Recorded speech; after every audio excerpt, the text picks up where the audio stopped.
Cicero said, "What society does to its children, so will its children do to society." As parents, we have certain aspirations. We want our kids to know we love them. We want to be proud of them. We want them to grow, develop, and be happy. Maybe we want to overcome our own poor parenting or lack of parenting that we had as a child, and we want to be the change that we always hoped for. When you think of the question, how do you want your kids to describe you? What comes to mind? For me, I want my kids to say that I was an example of a growth mindset, constant learning, and improving and living a healthy life. I want them to say that I embodied what I taught and that my life was one of crescendo, not stopping, not getting stuck at any one point for too long. What about you? If you applied the funeral test, what would you want your kids to say about you at your funeral? I think as parents, this question and the answers that come from it can create a guiding force that propels us forward to become an evolved parent.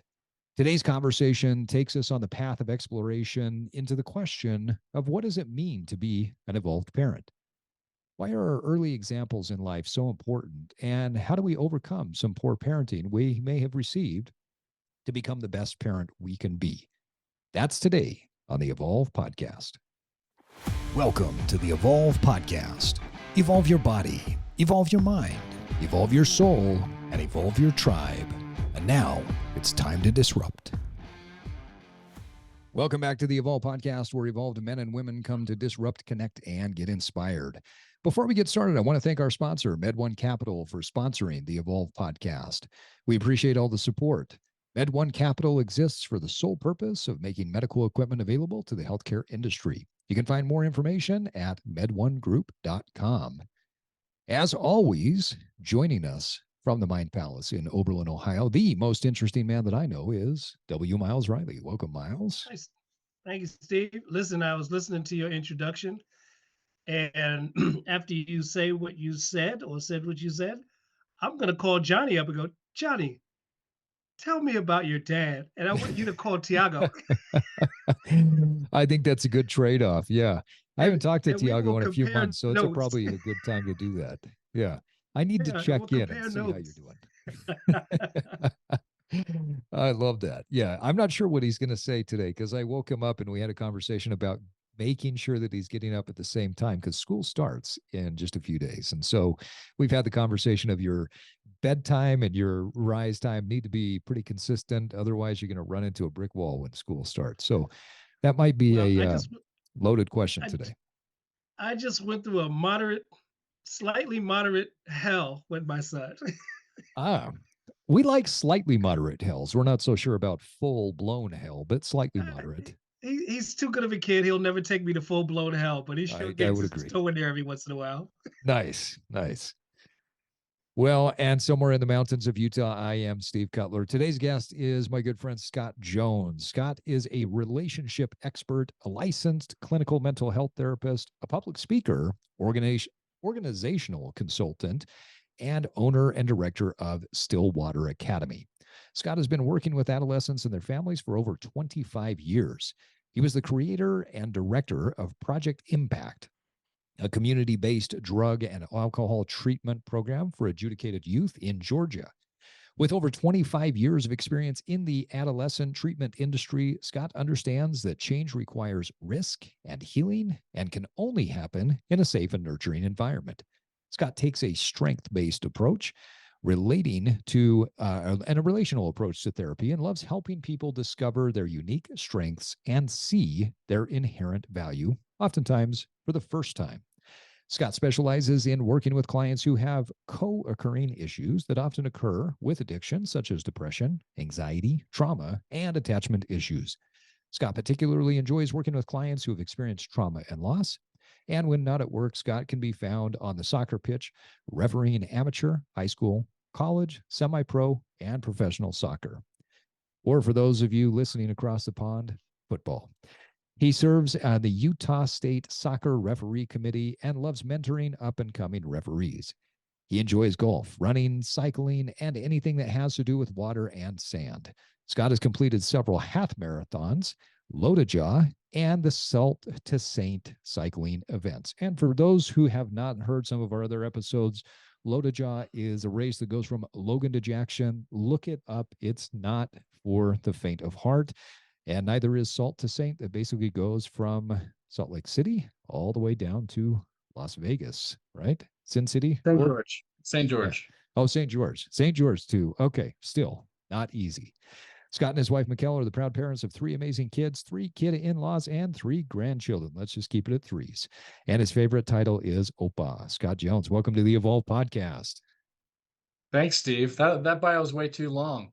It's too long.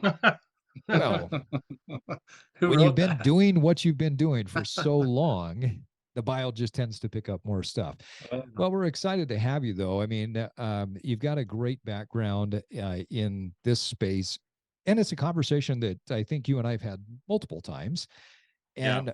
Miles and I have had more times than we can count. In fact, I That's was right. telling a client the other day about a conversation that I had with Miles, and he said, "Oh, is that a podcast episode?" And I said, "No, that was just a phone call." We have the best podcast episodes that are never recorded.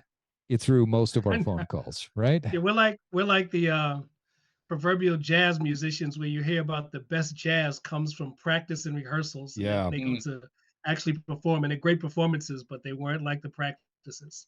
And nobody was there, or there was a small group that was there. So just believe us that if you're listening to this podcast and you say, wow, how could it get any better? Oh, believe me, it does. It just happens on the phone calls with Miles and I. Well, Scott, as we talked the other day, I had mentioned that I had sent a message to a few of my friends who are pretty passionate about being the best father they can be to their kids. So I wanted to start with a few questions and just talk about a few topics that they brought up. Does that sound good? Sounds great. Yeah, Great. I like your question there, the first that you were in your intro. I love that. It's a great question. It's a pretty powerful question. I'd actually like to start there. So that first question, when we think about as a parent, what would you want your kids to say? How do you want your kids to describe you?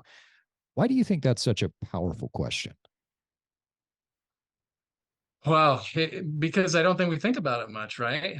We just get in the day-to-day grind of things, and we're not very intentional about things. But when you stop and think about, you called it a funeral question, right? If you're at my funeral, how am I going to be remembered? Yeah. That takes some thought. My wife and I talked about that the other night. What do you want your parents to say? And it was interesting because we were different. We were pretty different.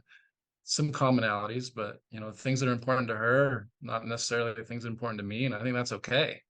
Yeah, And definitely. it's a good, I feel like this conversation we're going to have today, Steve, I don't know where it's going to go exactly, but I call it same boat therapy, right? Because we're all in the same boat. I've been doing this for a long time, but that It's doesn't a mean I great have the description. answers. And so we're gonna Yeah, do a little same boat therapy today. I like that. I think we've what's that TV show on Apple? I think we were joking about it one day, where Harrison Ford and Jason Segel, they're counselors or psychologists, and they, you see them going and talking to each other, right? So Yeah, even yeah, experts need to have these conversations with other people because we are all in that same boat. And so I yeah, think for anybody that's listening to this today, I hope they take the mindset of, hey, I want to learn and grow, but I'm also in the same boat as these guys talking here. So let's talk about modeled behavior. One of my friends, he said, I've really struggled as a parent to fight back against the bad modeled behavior that I experienced when I was growing up. And I imagine many of our listeners feel the same way. What would you tell a parent sure. who had what they thought was poor parenting as a child? Um, there's a couple thoughts my first thing would say is, yeah, me too. Everybody, we all had poor parenting. Every single one of us had poor parenting growing up, even if we have, great parents with great skills, because Right. it's a full contact sport parenting, right? And Yeah. you don't get a playbook. So the first thing I would do is just, give yourself a little bit of grace in that, right? Okay. So you're recognizing some things that you don't want to repeat, or maybe you want to do different. Great. That is a great place to start. And then the next place to go is, give yourself some grace and probably give your parents a little grace, because I really have a mantra that we do the best we can. People are Mm, doing the best they know how to do. yeah. And, one of the things that I've loved about our conversation, Steve, and even the whole kind of theme of your podcast is, let's evolve, let's get better, let's get more skills. Mhm. So if you recognize some things in your parents that you don't want to repeat, well, here's what I can guarantee: yes you will, yes you will, Yeah. unless you're real intentional about it, right? You need to learn some skills to do something different, because what happens a lot of the time is, I'm never going to do that, and so we swing to the opposite kind of extreme, which is not always healthy either. So Yeah. um I like I how you think talked about the starting from a starting with place of, empathy, right? yeah, Yeah, yeah, starting with empathy, it's pretty powerful because if we, I mean, the reality is at a certain point, our kids are going to grow up and they're going to get to the point where they look back and say, well, I didn't like this. And what I've experienced just from observation is every kid experiences the parenting different. Even if parents are trying to be fair, consistent, they all experience right, parenting different because the perspectives are different. And one of the things we've talked to our kids about is, my oldest daughter, she had a completely different growing up than my son did because of their age difference. We were in a hmm, completely different economic structure at the time that my daughter was born.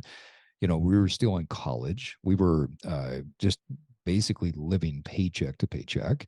And then as time changed, we were able to acquire more things, and my son just grew up in a totally different scenario and situation. So I love the yeah, empathy piece, and that's something I can really resonate with as I look at my parents and the hard work that they put into raising us.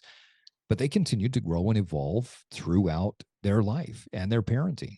And what a powerful starting point is just to say, all right, let's have a little bit of empathy to go to build off of. And then you talked about how Yes. recognizing and then saying, yeah, you probably did.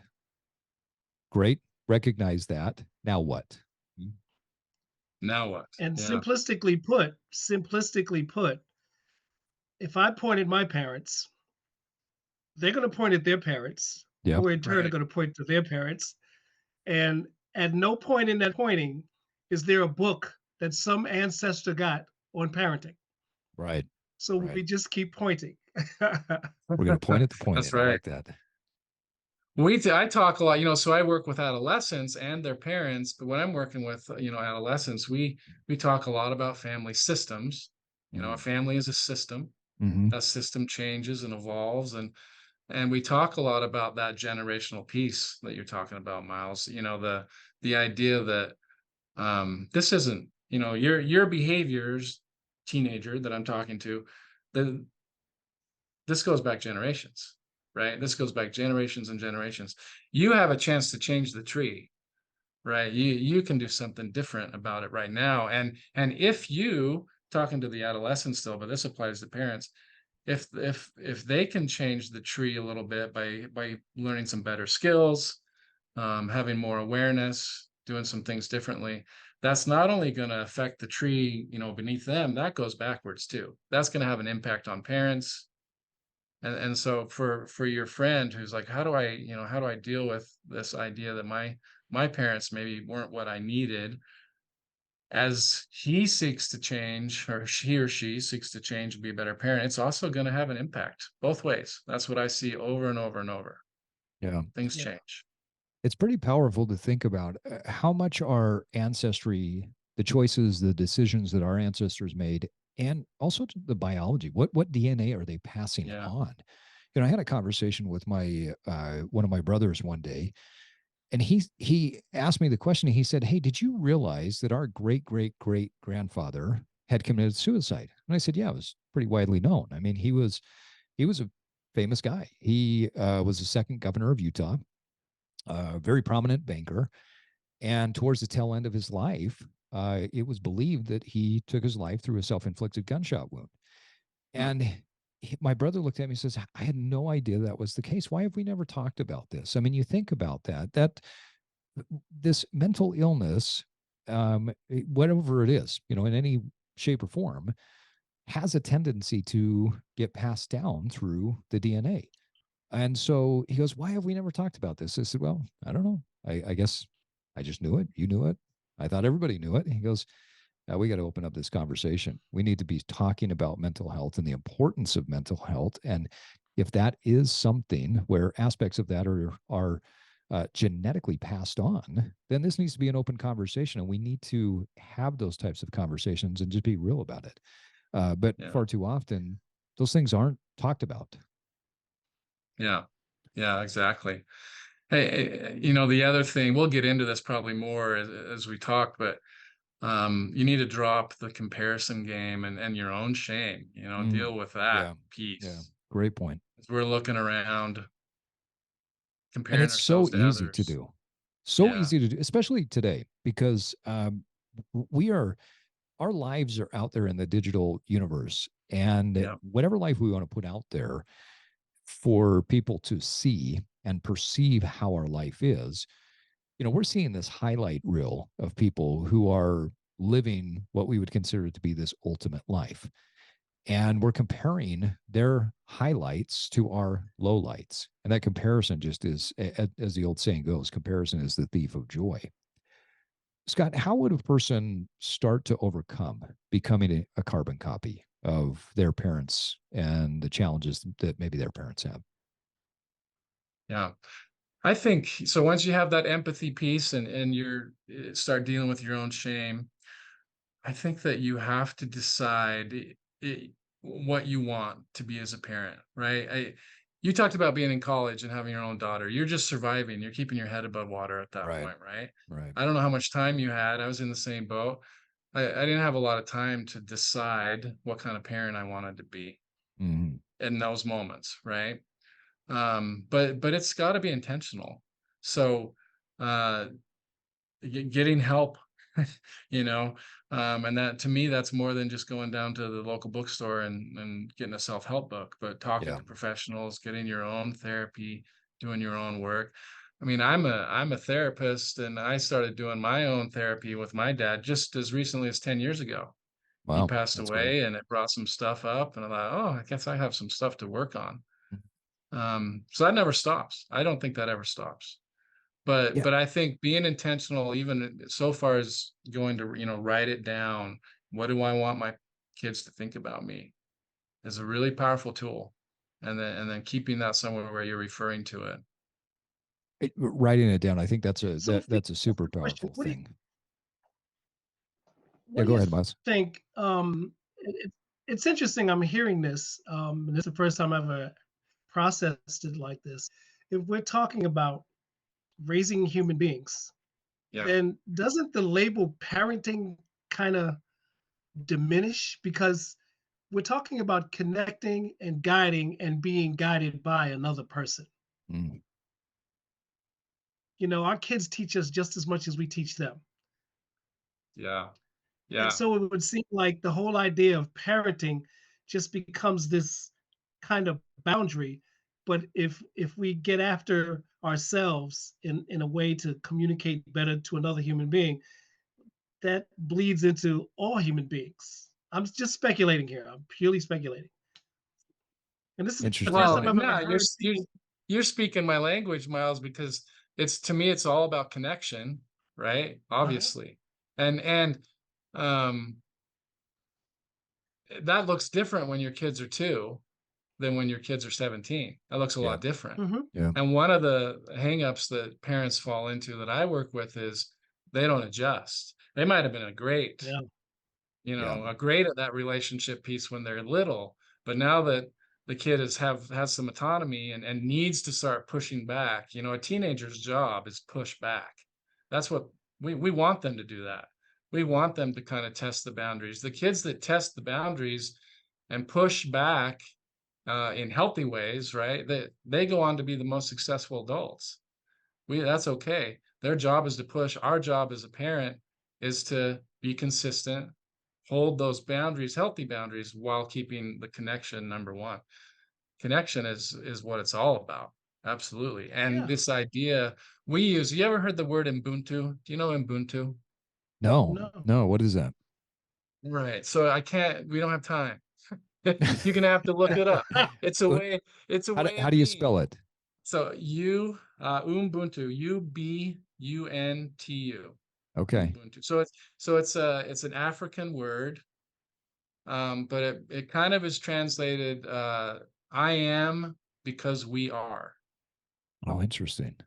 And Powerful. it's this idea. I mean, you kind of just said it, Miles. Like I am me because of my relationships. Yeah. Without those Yeah. relationships, I'm a different person, right? So as a parent, if we're always trying to be in that place where we're nurturing the relationship and doing that in a systematic way, that's really, really important. I think the connection piece is really important, and as you talked about, it's an ongoing evolution. I mean, I think about Mhm. it was easy when the kids were young to be a quote unquote great dad because all you had to do was make jokes and fart noises, and they were dying laughing, and I was the greatest dad in the world when I would do that. But then as they got older, it was a matter of finding ways to connect at the level that they were at. I mean, um, for my daughters that was totally different than for my son, and now that my son is 17 years old, that's a totally different game too. That connection piece is important. But I also Yeah. like, Scott, how you're talking about holding a line. Our job is to hold a line of accountability. Our job is to make sure that we are as consistent as we can be, because they do look towards that. That consistency is critical for their overall growth and development. Aside from not holding a line of consistency, what are some of the common pitfalls that you see when it comes to parenting? Yeah. That's such a good question. It's a bit, I want to answer it a little bit philosophically because I think that specific behaviors we do as parents come from deeper places, right? So, really, one of the biggest pitfalls I see parents fall into, and it looks different ways, but it has to do with worthiness. It just has to do with this idea that Hmm, I'm enough. interesting. So as a parent, I'm enough. As a child, I'm enough.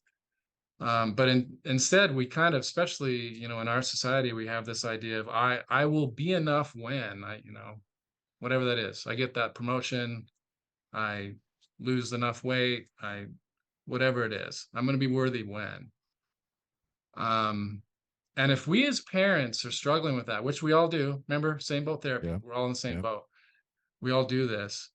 It affects how we interact, and it affects kind of what we teach our kids about love and belonging. Hmm. You talk about connection, talk about love and belonging. I saw a little thing on social media just this morning that said um, the two things we want to pass on to our kids is roots and wings. And I loved that. That's beautiful. Right. Yeah. It We is. want them to have roots that are deep and they have a sense of identity and they know who they are and they can fly on their own. They don't need us. They get to a point where they don't need us so much. And that's a great thing. But it starts with worthiness, Yeah. right? So let me give you an example. If I, as a parent, if my worthiness comes from my kid liking me, like then that's going to affect the way I hold boundaries. It's going to affect the way I parent Hmm. in every way. Do you know what I Yeah. mean by liking me? Totally. Like Yeah. I don't want my kid to be mad at me, because if my kid's mad at me, I have this sense of worthiness and shame. The opposite of worthiness is shame. When we don't feel worthy of love and belonging, we feel shame, which is different than guilt. Guilt is I made a mistake. Shame is I'm something wrong with me. Fundamentally, something's wrong. Fundamentally, something's Right. wrong with me. Right. So when we operate from that sort of a place and we don't know it, usually we don't really understand it, that's going to translate into all sorts of parenting pitfalls. So Hmm. that will look like um, not being able to handle when our kid is not doing what we want them to do. And and that's as little as I'm not picking up my toys to I don't come home on a curfew. So if my kid is late for curfew, if inside that triggers some sort of shame, I'm not, if I was a good parent, we wouldn't be having these problems. Then that sets you up for a lot of failure, right? So it goes back to we have to be working on ourselves and always evolving as parents and looking at where does my shame come from, and that probably comes from my parents a little bit, right? And we pass that on in different ways. Like another example would be your 4-year-old spills the milk and they're crying, they're upset, and you give them a really good message. You send them a message like, it's okay, honey. No problem. We all make mistakes. Let's clean it Yep. up together. I'm not Yep. mad. Good message. But then later on, she sees you, I don't know, you drop a glass while loading the dishwasher and it shatters all over the ground. And the words that you're saying out loud is, how can I be so freaking stupid? I can't believe Mm. I do something that stupid. We pass that on. They see what we do more than what we say, you know? Pretty So powerful. Yeah, that's so it pretty starts with powerful. from a place of, thinking about that worthiness, and that to me really dovetails with the other thing that I try to teach parents and the teens I work with is this idea of perfectionism, this idea that Mm. I have to do everything right all the time, Yeah. which is a lot different than healthy striving. We Right. want healthy Right. striving. Right. The perfectionism is all about outside in stuff. What will people think if they knew? Yeah. And Feeding I the can't tell external you how. ego concept, right? Yeah, Rather than striving from just wanting to genuinely improve as a human being. yeah, Yeah. yeah. So if I'm coming from a place of of perfectionism, so I have to be, my worthiness comes from an outside source, what people think of me. So what my kids think of me, what my spouse thinks of me, what my neighbors think of me, what my friends on social media think of me. That's going to affect my parenting. That'll color everything I do. um, and it does it in pretty insidious ways, right? Um, I don't know, you'll say and do things differently than if you have an attitude of, I may not like what you're doing, I may not like your behavior, and your behavior is unacceptable. We're going to talk about your behavior, but I love and accept you no matter what. Yeah. There's not anything you can do to ruin that. And sometimes we get sideways with that message with our kids, It also I it and also I'll sounds go like ahead, it. Miles. Oh, I'm sorry. It also sounds like it sets you up for hypocrisy and contradiction because you're so busy trying to be Sure. perfect. And that Yeah. Great when you point. when as you said they watch what we do more than what we say. And so that if you are holding this ideal up of perfection and you're not achieving it, which you're not gonna, and your kids see it, that's when they start to see chinks in your armor and almost Mhm. this kind of this kind of vapor lack of trust, like a mist. It's not a concrete thing that they're seeing it in a concrete way, but they don't have the language for it because they're kids. But they see the Mhm. hypocrisy and the contradiction, I guess. Yeah, it's a great point. I think, trust, honesty, and respect are the foundations of any relationship. And when when you're not aligned with what you teach and then what you do, there's no trust there. And Yeah. frankly, you're not being completely honest and you're not respecting the fact that we're all human. And so I think that, when you think about that triad that creates this foundation for every relationship, yeah, I couldn't agree Yeah. more. It's pretty powerful to think about. One of the things, Scott, that we get criticized about with Evolve and the Evolve podcast is that we talk about a lot of different topics. And I think what a lot of people miss is they say, well, you're supposed to just focus on one thing. And the people who say that are missing the whole point. Our philosophy has always been that when you evolve your body at a certain point, in order to evolve your body to develop the body that you want to function well, you've got to challenge your mind. In order to then challenge your mind, you're going to reach some barriers that will be more soul level barriers. The mind can't go beyond that. You got to dig a little bit deeper and figure out at the heart of who you are, what's banging around inside of my soul. And then as you do that, you naturally evolve your tribe. Because if you step into the role of leader in your family fully and completely with an evolved body, an evolved mind, and a more evolved soul, you naturally become a better parent. you naturally become a better leader. But if you just try and act the part, it resonates in a totally different way. Just like you were saying, spilled milk with the child, it's okay, honey. Broke a glass and they see you fall apart, well, they're going to follow the fall apart mom or the fall apart dad more than they're Right. going to follow the kind mom or the kind dad that showed a little bit of compassion there. So I couldn't agree more with what you're talking about, that it's so important to work on ourselves first so that we can become more evolved parents. What other pitfalls do you see parents making? Um, that I see these things in I really take a systemic approach to things, right? And so specific pitfalls I see kids or parents using with their kids, and when I'm working with adolescents, right, it's the stuff that they can see right through. Um, when we're manipulating them to get what we want, getting back to shame, the problem with shame is it really works. It's a great behavior modification tool. Yeah. Yeah. Why are you so stupid? Why would you make a decision like that? We've treated you better. Those types of messages Yeah. gets short-term results. Always. Um, Always but does. Yeah.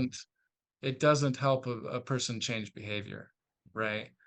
Um, so using shame talk versus kind of solution focused talk in our parenting is a big pitfall. Um, So give an example I of that. I think that's yeah, pretty powerful. So what's the difference between shame talk and how did you describe it?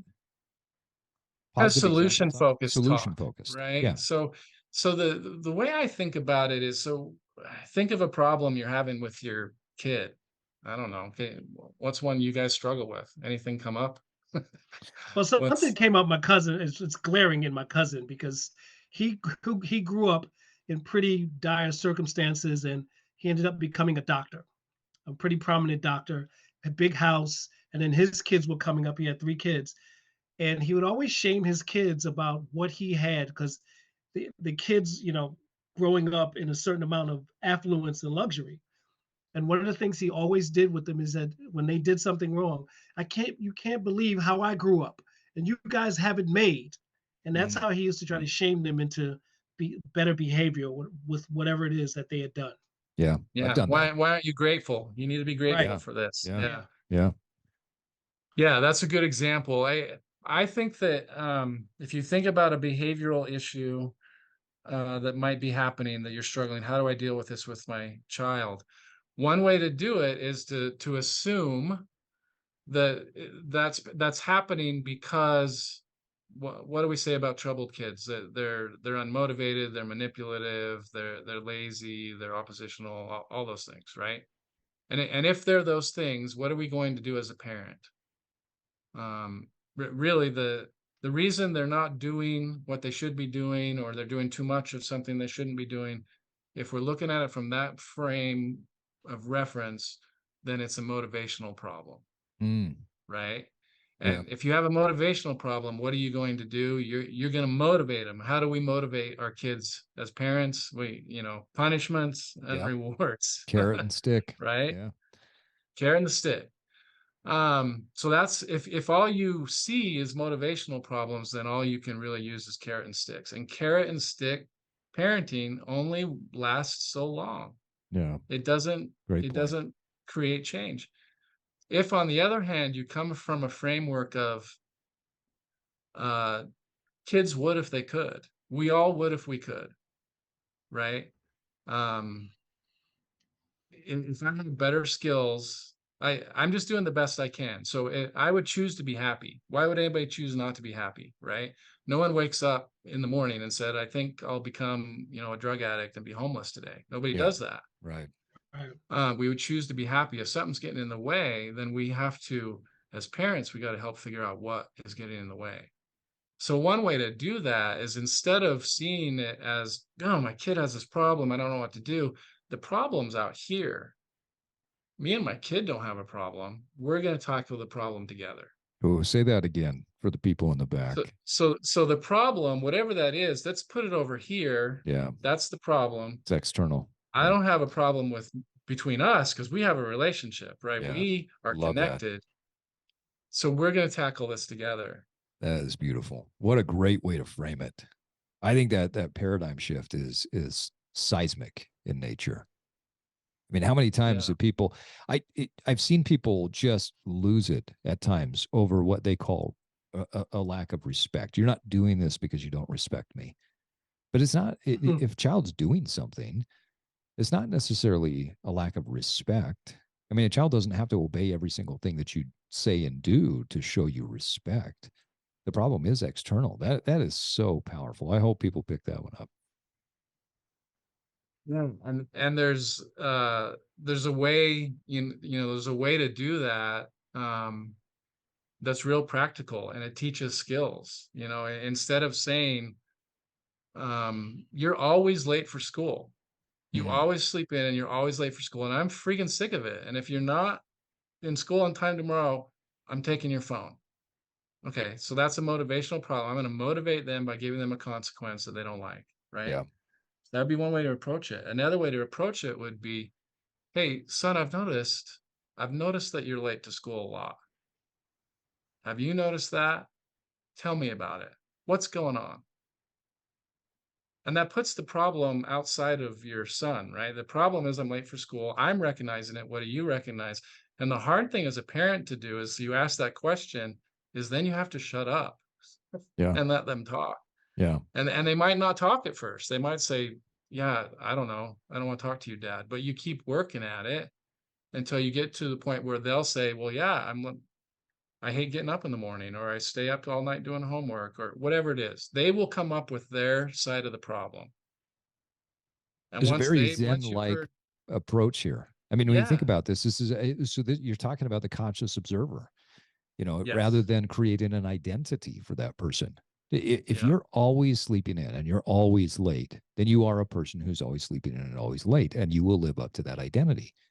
But if you are becoming a conscious observer, what you're teaching your kids right here is just to become a conscious observer. Hey, I've noticed this. Hey, I've seen yes, this. What do you see? yep. A beautiful way to And then you integrate ask for this. solutions. Then you Right. might say, Right. okay, here's what I notice. Here's how it affects me. Mm-hmm. I'm late for work. I'm worried Yep. about you. Show the impact. Right. We're observing. And then you work on solutions together. And Yeah. what we want to do as parents all the time is say, I have a good solution for you. Mm. But we have to get them to give us solutions. And a lot of times, you say, well, God, do you have any ideas what we could do? And they'll throw out an idea. It's a horrible idea. Well, how about I just don't go to school anymore? That would solve the problem. Yeah. And what you have to do as a parent, whatever idea they throw out, you just say, well, that's an idea. Can we Yeah. think of others? Yeah. You Yeah. don't say that's That's the a worst starting idea point. ever. Yeah. That's a starting point, Yep. right? And that really shifts that does so many things. It shifts the problem from, it's not I'm a problem kid, it's there's a problem behavior going on. It helps you keep the relationship intact, and it teaches them so many Totally. Yeah. skills they lack. Love it. It's you're talking about a methodology that I often teach when I go speak to organizations when it comes to coaching. And when you understand what the problem is, you identify the problem, and then you're talking about the impact, and you're asking for solutions. The number one question I get asked by leaders, and I would say young leaders, but that's not necessarily the case. I mean, I've got executives that I've worked with that have been in leadership positions for a quarter of a century. And they say, what if I let somebody create their own plan? What if the plan sucks? They say, well, the idea isn't to let a sucky plan go out there. The idea is to say, what's your solution? Give me some ideas. And if they come back with some bad solutions, you just say, I appreciate the starting point. I think we're kind of in a brainstorming phase. So how about we continue to brainstorm until we find a solution that's going to work to meet all of the objectives we talked about? And Yeah, that trains the brain to shift, right? Whatever, if you throw it yeah, out there that, hey, here are the objectives that we're going for, the thing you thought about might not fully be the solution. Now you're training your child to think and expand further. In fact, my kids probably hate it, but it works. The question that I ask when I say, so what do you think? And they go, well, I don't know. And I'll say, but if you did know, what would you think? And well, it's And then every once in a while I get the, oh, Dad, don't ask me that question. I said, but you do know if you thought about it in a different way and if you use your imagination. The funny thing is I found about 9 times out of 10 that question works extremely well. Or what's the Yeah. Anchorman quote? 9 times out of 10, it works every time. You know what? I think it's paramount. You said something that's really interesting. And I think the second part of that equation, and this is a trust issue, I always say the difference between men and women is when men get advice and they're resistant to it when they're alone, they really think about it. So Yeah. when you propose things like that to your kids, you have to trust enough that as they're laying around, then they'll start to think about the issue. Great point. And without resistance, they might start to play with the issue. And then all of a sudden you start to see solutions come up, but you have to let them stew in it for a little while when you ask the question that you had just asked, Steve. Yeah. So Yeah. I There's think got to be some it's like time a to work in marinate. progress. Yeah, Yeah. yeah. Got to be some time to marinate. Scott, Yeah. when a parent asks that or asks a question and talks about some of the solutions, and a child brings up a solution, what would the next step be? So the next step is you got to have a solution that meets both of your needs, Okay. right? Yep. That's the tough part. So you just keep going until their need is addressed and your need is addressed, and you just don't give up until you get there. And that could take a long time. You maybe don't do that in a day, but we can't jump to uh, it's my way or the highway, right? I tell parents, and this, by the way, I didn't. This doesn't come out of my brain necessarily. This is all. I love Ross Greene. I don't know if you've ever heard of Ross Greene, but Oh, I haven't. he pioneered a lot of these concepts. But he suggests that we look at things in three ways. Plan A, Plan B, and Plan C. Plan A is whatever the problem is happening.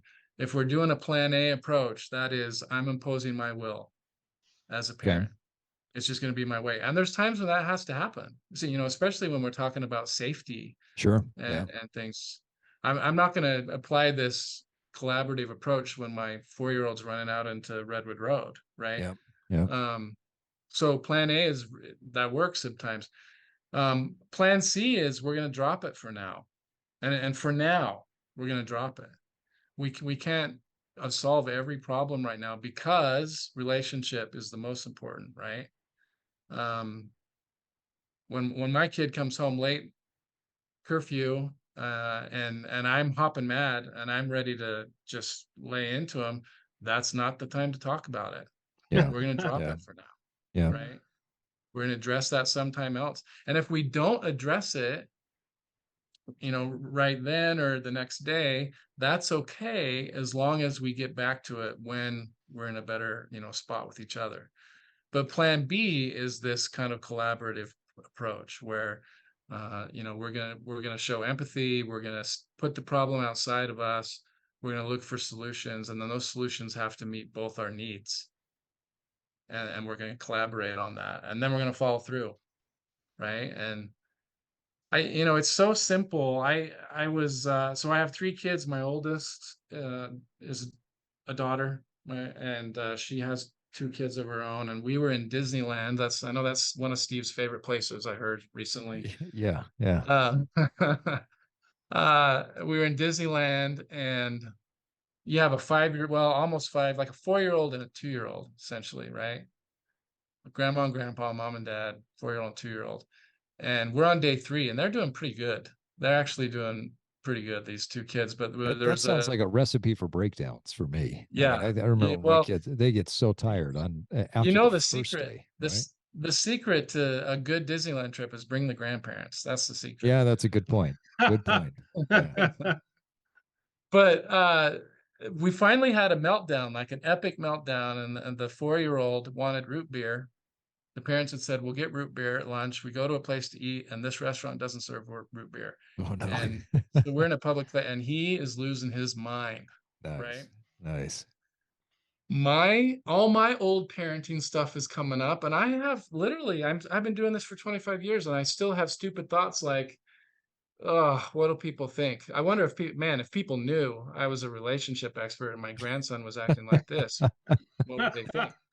I had all my own crap come That's up, and great. Yeah. I would have, you know, 20 years ago, picked him up and taken him out and given him time to calm down.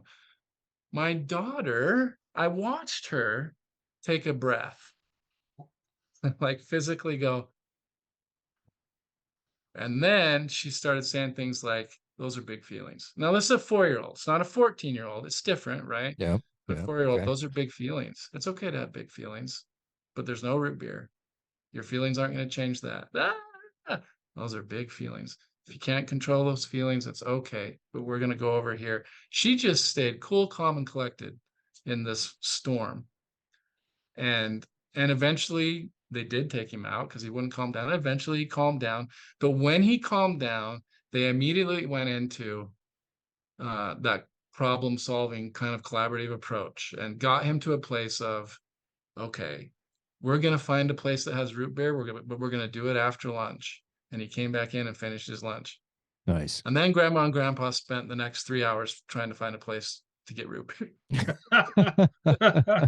Apparently, root But beer is not as prevalent. I was so enthralled. I was like, that's fantastic parenting, right? What a great example. Yeah, it goes back to what Miles And I talked loved about. We that. learn from kids. Our Yeah, kids teach us and bring things out.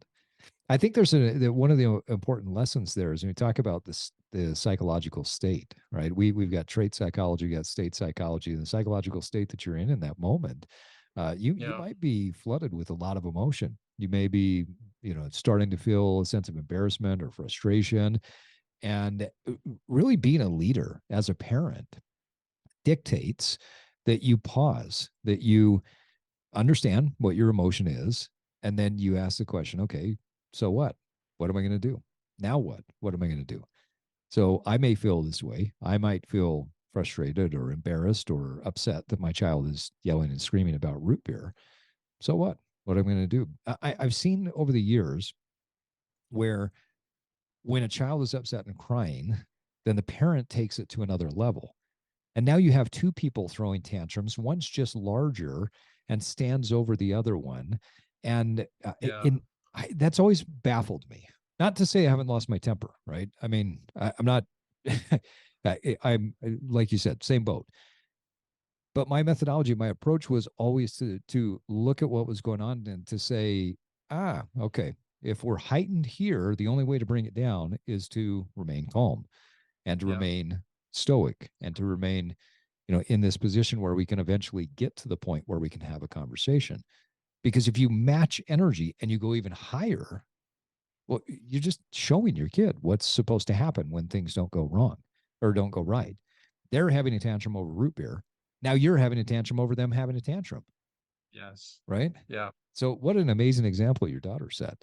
I talk with parents all the time about when your kid is having a storm, you have to remember that that storm is not about you. Yeah. They're just Oh, having a great storm. point. Yeah. But if you think it's directed towards you, then you might add to the storm, right? And now we have a class 5 hurricane going on. Yeah. But if Yeah. they're just storming, that's Yeah. okay. We can help them de-escalate that. They've got to be the eye Yeah. in the storm, right? They've got to Yep. be the calm. They've got to be the calmness to bring the storm and the hurricane down. Yeah. Yeah, what a great example. I love how you talked about breath. Can you talk a little bit more about why breath is so important in those critical moments with kids? Yeah. Well, breathing, obviously, none of us do it right most of the time. Yeah, I agree with Um, that 100%. you preach that. And so when we take time to take a breath, that calms us down at a limbic level, Yeah, right? Even beneath consciousness, it tells us it's going to be okay. And it takes us out of that fight, flight, freeze response that is so easy to go into when we are stressed. Just breathing, slow breathing through your nose, belly breathing can bring you down. First responders do it all the time, right? Navy SEALs do yeah, it all the time. yeah, They train yeah, themselves how to do it and they practice it. They don't just do it when it's in crisis, they practice it. So why not parents? Because You know, kind of, we are first responders as Yeah. parents. Yeah. I was having a conversation with a client one day, and we had a good relationship to the point where I could say this. The client just kept telling me about the problems. I just don't know what to do, and I don't know what. And she just kept going on and on. And I said, well, we've talked about the importance of breath. I know, but I just don't know what to do. And I said, well, maybe if you just shut the hell up and you started breathing rather than talking about the problem, something would change. And she looks at me and she goes, oh yeah, I'm doing that. And so we went through some breathing. We went through some deep breathing, belly, chest order. And we're like you talked about, it stimulates the limbic portion of the brain and, stimulates the parasympathetic nervous system to bring us back down into a calm state. After about 10 minutes, I looked at her. I said, how do you feel? Oh, I'm good. Any problems? No, I can handle them. Okay. So if Yeah. we just pause and we take some deep breaths, it de-escalates how we feel. And then we set the example for the kids. What other tactics would you recommend for parents when they run into situations where children are reacting in a way that maybe the parent's not happy about? One of the things that I teach parents that I think is really important is this. It's an acronym called ATTUNE. Okay. You're thinking about the acronym ATTUNE. So stands for the A is attend, and then turn towards, understand, non-defensively listen, and empathize. Oh, I like that. Okay, so attend, right? When your kid is storming, how do we be fully present? How do we give them our undivided attention? Mm.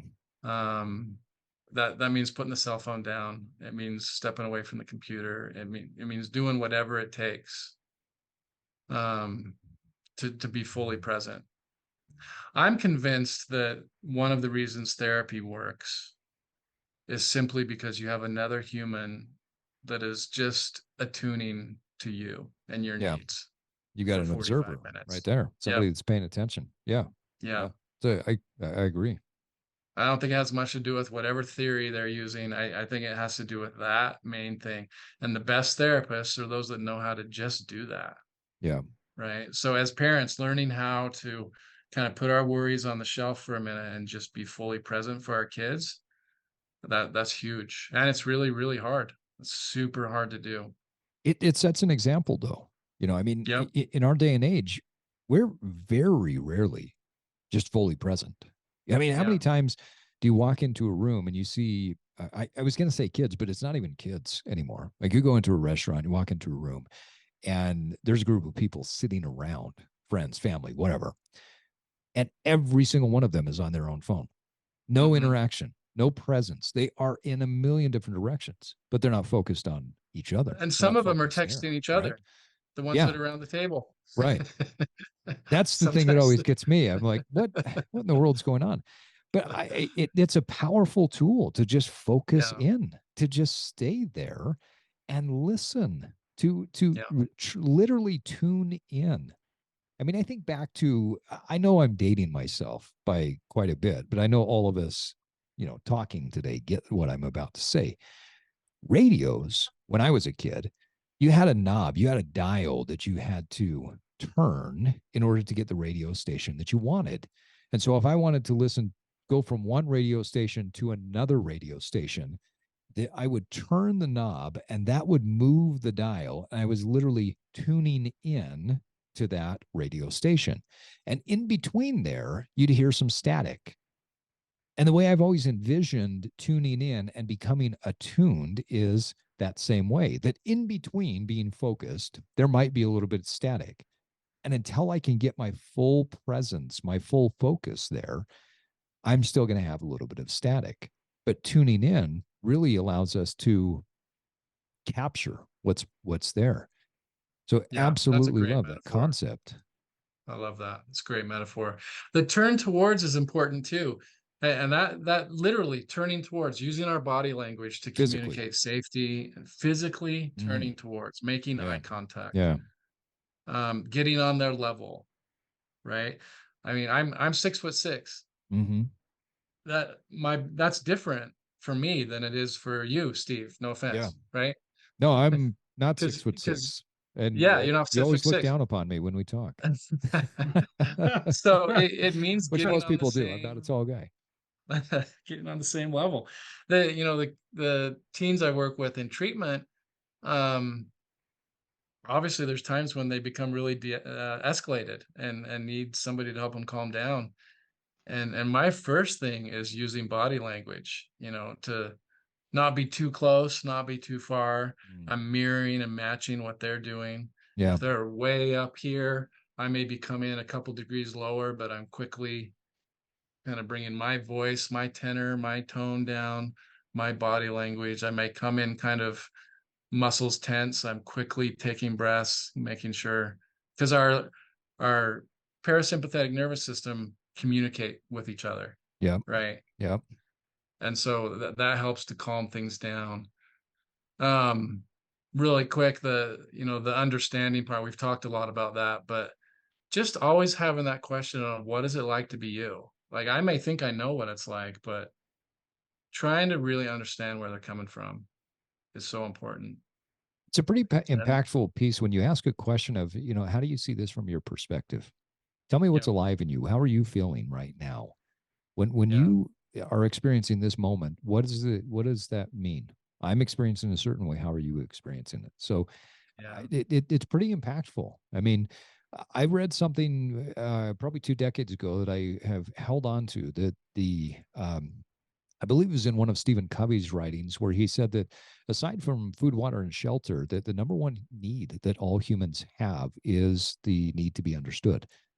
And what a powerful lesson that is. Okay, so we've got the ATU of the attune, right? Okay, yep. So Anna's non-defensively listen. So all of these are pretty related, right? But Yep. that's separating, our wants and needs from their wants and needs and just listening. And that's hard to do too. So we're not Mm. interrupting. We're not listening just to formulate our response.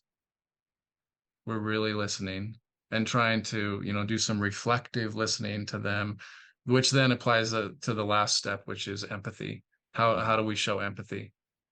Um, and try to take their perspective.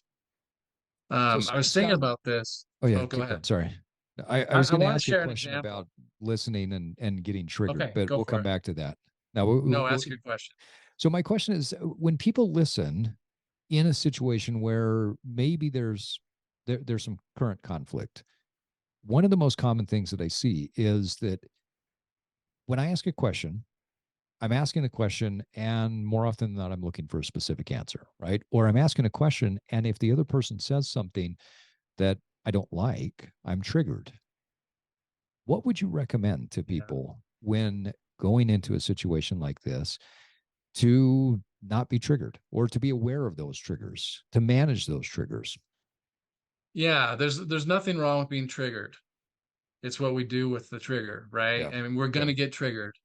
And one of the things I think we do sometimes is we don't want to be triggered, and so we will avoid situations so we don't get triggered. Or if we are Mm, triggered, then we feel like we good have to point. respond. But getting good at recognizing the trigger and kind of set, oh, there's a trigger, but it doesn't have to control my behavior. It's just a thought. It's just a thought. It's not reality. It's just a thought. I can be present and listen to this other human's perspective, Powerful right? thought. Yeah, that's And powerful. acknowledge that I'm triggered.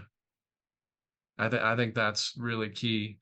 Um, an example. I was thinking about this. I've shared this example before with people, but so I have three kids. My middle son, um, when he was in middle school, uh, he and I would battle over homework daily, right? It was just always a struggle getting him to sit and do some homework. And we were always in conflict about it. I felt bad about it. I knew he felt bad about it. And I started thinking in my head, well, I wonder if he's got some learning challenges or something that are undiagnosed, I don't know about. And, I'm connected in the community. I took him to the most preeminent ADHD guru in the valley, and This poor kid, he's in middle school, so I don't know what that makes him, maybe 11 or 12. He spends an entire Saturday doing testing. Mm, that's fun. We go back the next Bet he loved you Saturday. for My that. wife, yeah, I'm sure he did. Yeah. And my wife and I go in to get the results, and the doctor, Dr. Goldstein says, you know, Scott, the good news is that you're an involved parent. You're trying to look for solutions, and you realize that you might not have all the answers, and so you've come for help. The bad news is nothing wrong with your son. No learning difficulties there. This is all you. That's what he said. This is all you. Nice. And you know, I had to look at that. I go, what does that mean? And so applying these things, attune, turn towards, have empathy, non-defensively listen. What I kind of started to feel is, what's it like to be my son? Mm, You know, if he sees, oh, here comes dad again. I know he's going to ask about homework. So what I'm going to lie about homework because I don't want to deal with the dad. So I'm going to tell him I'm done, even though I'm not done. But then I'm going to find out he lied. So I'm going to be mad. And we're in this collusion that just goes around and around. So I only changed one thing.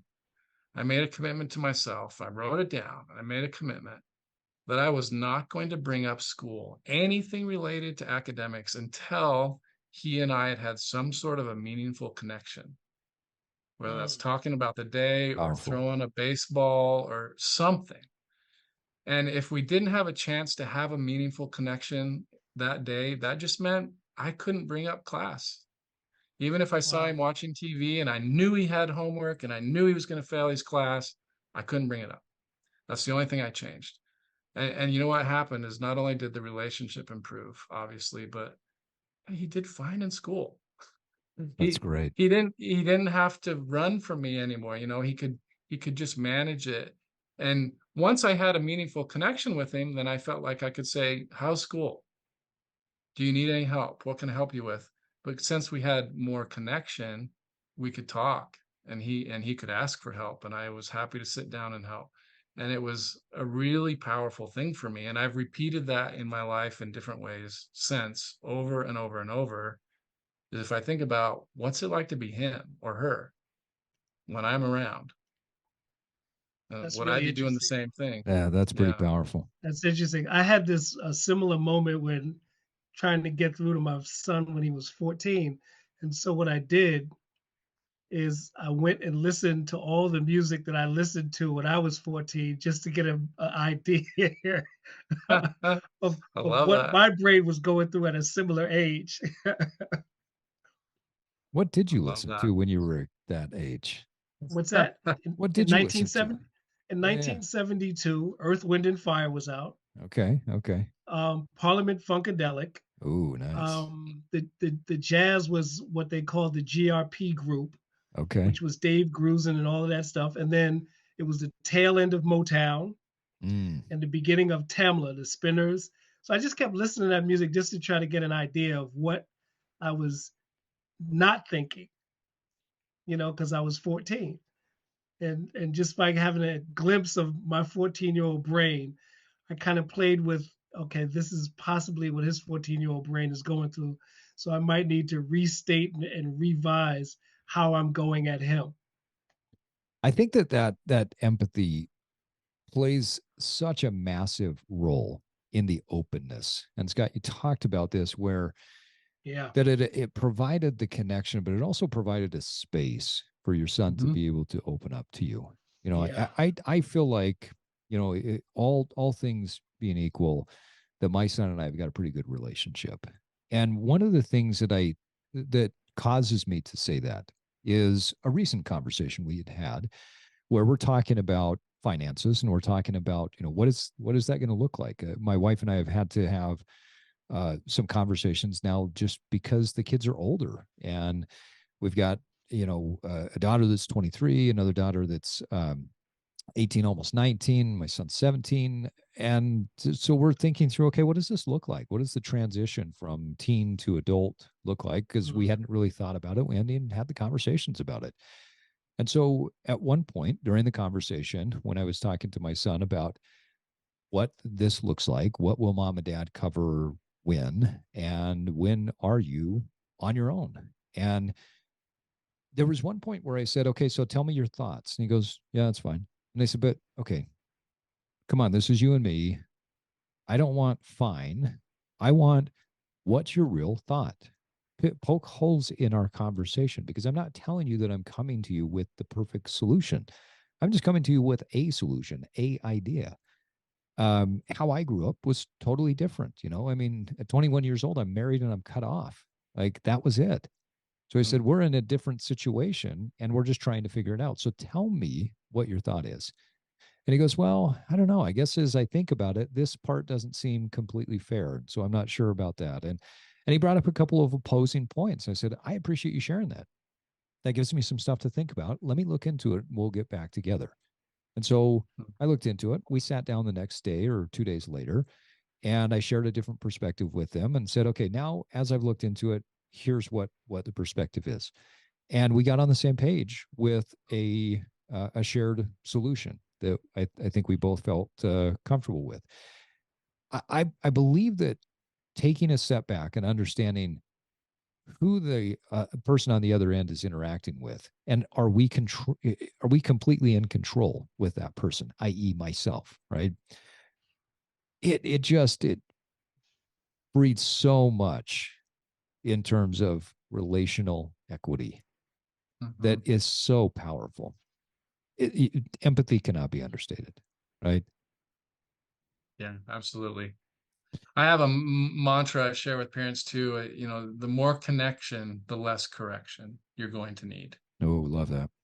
Right. I So love that. those moments, like you're talking about with your son, those moments I've had with mine, those moments when you're connected, when there's a mutual trust and respect, and you're really hearing each other, the more frequently we're having those, the less we have to correct. Yeah. It's just Yeah. it's just what I've definitely seen over 25 years. The less connection we have, the more we're in that correction place where we're Mm. always trying to course correct them, and we don't feel like we have much influence. So anything you can do to build that equity, anything you can do, it's worth it. Yeah. And I think we have to realize that, it's important that people understand emotional bank account deposits, equity in a relationship has to come from understanding what the currency is from the other person's perspective, right? Mm. If we are not in a situation where we're making deposits that are impactful for them and we just think that that's what they like, it's going to be less effective. Everyone has different currency, and it's critical that we understand what each person's currency is. My second daughter, for instance, her currency is time, and we always have our little coffee dates together, and we'll go sit and talk. And I'll just say, so how's life? And we'll chat, and she will just open up. And my oldest daughter, her currency is, believe it or not, like being able to solve problems. And so I'll say, hey, I got a challenge here, whether it's something in the home or I have this problem. Can you help me solve it? And then she Mm. just jumps right in, solves the problem. And now there's this connection because I can look at her and say, that was unbelievable. I can't believe how you thought that through. That was your work on that was impeccable. Wow. And now we have more connection that way. Some Well, Scott, we are we're at the point where I don't even think we got through half of the questions that we had talked about discussing today. And I think you were pretty wise and pretty astute when we said, hey, this might need to be something that we split up into a couple of different episodes. And so, if you're willing, I would love to have you come back and talk more about this concept of becoming a more evolved parent, because let's face it, our kids need it. And going back to what Cicero said, that what society does to its children, so will its children do to society. I believe this is a topic that we need to continue to dive into. So, can we get you That yeah. being back on said, we'll see for? you tomorrow. Yeah. Can we No, get you I'd love it. back I'd on for love it. round two? Absolutely. I would love it. Awesome. Well, I think we've covered some great topics that are going to help our listeners to evolve as parents. And hey, listeners, round two is going to be coming up. I will get with Scott, we'll get it on the schedule, and we are going to bring you round two of this evolved parent. We're now going to call it a series. Maybe, Scott, we talk it through and it might be a 3-part series. I don't know. If you can stand talking to Miles and I for that long. I mean, you and I talk Obviously, I love talking quite about quite a bit during the week, so hopefully it's not too much. But some great topics there. Well, and on that note, folks, it is time for us to wrap up another episode of the Evolve podcast. Scott, what a great conversation. And we're so grateful that you came on today. Thanks for coming on, sharing your knowledge and wisdom with our listeners. What's the best way for people to get in touch with you if they have questions or they are in need of your services? Or recommend a book. I recommend a book of some things that our viewers can take away. There you go. Wow, so many books. You want me to? I'll send you my book. You can put it on your website. My book recommendation. Oh yeah, we'll put it in the show notes. That'd be great. Yeah, I'd love to do that. So get a hold of me a couple ways. So the website for Stillwater Academy is stillwateracademy.org. You can get on there and kind of see what we're all about. My personal email is scott.jones@stillwateracademy.org. Right. Well, perfect. Well, listeners, make sure you reach out. We're going to talk about this in one of the next episodes, where too often we think we can do things on our own, and for some reason there's a stigma about reaching out and getting help and getting coaching, getting counseling, getting the thing you need. I would encourage you to reach out. If anything has resonated with you today, don't wait. Get some help, get some coaching. Well, Scott Jones, thank you once again for listening to for jumping on and sharing this with our listeners. And hey, it was a pleasure having you. Yeah. Remember that it takes time and consistency to evolve, but first you have to disrupt. And now it's time for you to get out there and evolve. Thank you for listening to this episode of the Evolve Podcast. Follow us on your favorite podcast app, and if you haven't done so, please give us a rating. As an independent podcast, it really helps us get more reach. This podcast is part of our mission to help millions of people evolve into the best versions of themselves. Please check out our coaching services at evolve-cast.com or pick up some of our Evolve merch. Until next time, keep evolving.